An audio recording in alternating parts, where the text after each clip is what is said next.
আজকে আমাদের অনেক রকমের রান্না করেছি। তা কি কি রান্না করেছি, কি উদ্দেশ্যে রান্না করেছি সব কিছুই বলবো। দেখো কি কি রান্না করেছি। এটা পোলাও করেছি। আমার ছোট্ট ঘর, এই ঘর ও ঘর করে রাখতে হয়। আর পোলাওটা একটু নিরামিষ করেই করেছি, কিছু ঠাকায়নি। তো দেখো এখানে মাছ কষা করে নিয়েছি, আর এটা আমের চাটনি, আর একটা দই পটল করেছি, একটা মাছের মাথা দিয়ে মুগ ডাল করেছি। আর এদিকে দেখো আমার চিকেন কষা আছে, আর উনুনে চিকেন কষা করেছি।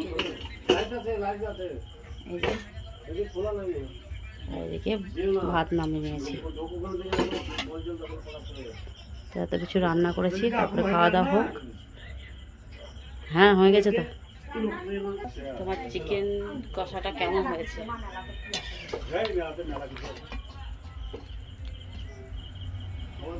দেখতে তো সুন্দর হয়েছে, এবার খেতে কেমন হয়েছে দেখবো। এবার পরিবেশন করি, তখন বলবো।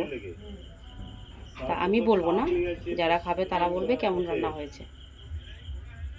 তো আসল রান্নার উদ্দেশ্য হচ্ছে এই আমার কোটি বোনকে খাওয়ার জন্য। আর এই আমার ভাই।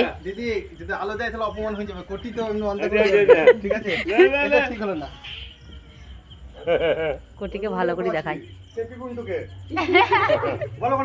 অনেক রকমের নাম, আমার ছোট মোটো বোন। তো এদিকে আমার মেজ বোন, আমার ভাই, আমার মা তো সবসময় দাঁত বের করেই থাকে।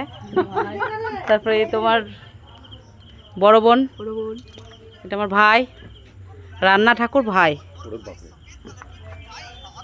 এটা কে? আমার বোনপো বোনজি। সব থেকে বড় সদস্য হচ্ছে আমার মামা আর এই মামিমা। হুম,